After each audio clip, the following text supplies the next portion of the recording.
taro da shugaban kasa ko me ya dauki hankalinku?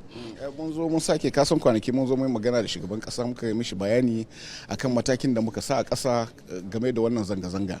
To duka jama'a suna kallo sun ga cewa wannan zanga-zanga abinda muka riga muka yi kashedi da shi cewa akwai mutane miyagun mutane da za su dauki lokacin wannan luwan su kawo ɓace-ɓace a cikin ƙasa. Mun ga yadda ake kone-kone abubuwa yadda ake sace-sace a ko'ina.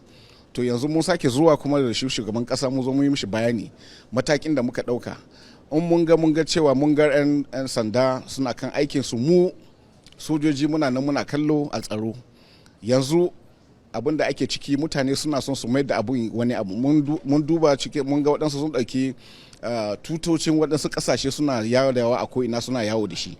Wannan abun ba abin da muke so bane kuma ba abin da muka kara bane. Muna son mu yi wannan lokaci mu gaya ma jama'a duk wanda aka kama shi yana wannan ya kuka da kanshi. Za mu ɗauki mataki domin wannan abun ba abun da ake so bane, ba abun da ake a cikin duniya. Sa'annan mun ji kuma waɗansu suna kuka suna kira cewa sojoji su zo su ɗauke. Babu sojan da zai tashi ya yi wani abu wai karɓar mulki. Demokradiyya muke so, demokradiyya kuma za mu kare. A cikin aikin da muke yi kaga mu dukkan mu fito nan tare muna aiki tare a kullum muna magana da juna muna aiki mu tabbatar cewa kasar mu ta zama da lafiya.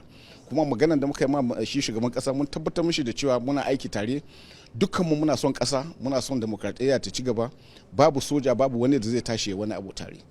Sojan Najeriya ba da sha'awar yin wani abu ba facikal demokradiyya. Sam demokradiyya muke so kuma demokradiyya za mu zauna tare da shi. Su wannan matasa da ke ta da kai baya ya za ku da su, soja za ku tura musu ko kuma za ku bar 'yan sanda su ci gaba da aikin su? Well, ka dai san kaga yanda 'yan sanda tun da aka fara wannan abu 'yan sanda ke aiki, amma ya kai lokacin da sojoji ma ina jin za mu shigo. Don mun ga yanda kone-konen ya tashi yanzu kaga yanda su abubuwan da aka yi a Kano, a Kaduna, a wurare daban-daban. Ba abin da ya kamata a yi bane a wannan kasar. Mun riga mun san ballanta ne arewa mun san cewa muna cikin matsala. Ba abin da zai zo muna wani kone-kone. Yanzu kudin da abubuwan da aka kone in fa akwai mutanen da 'yan farin kaya ne kayayyakin su ne ma aka je aka kone. Wannan sace-sacen da ake yi bai kamata ba. Muna roƙon jama'a su bari kada su yadda wani ya tura su don mun san cewa ko waɗanda 'yan ta'adda da ke ciki da ke tura su suke ba su kuɗi suke iza su cewa su je su wannan abu in an kama su za su kuka da kansu. Soja zai fito kan titi in ta kama. In ta kama kuma ya kai lokacin da sojoji za su fito. Kamar wannan ba zai jawo rikici babba ba za su ce kamar ila. Ka ga yadda muke aiki kasan muna aiki tsakaninmu da Allah ba za mu yi ba duk wanda za ka ga mun kama yana da laifi ba za mu taɓa ɗauka wanda bai da laifi.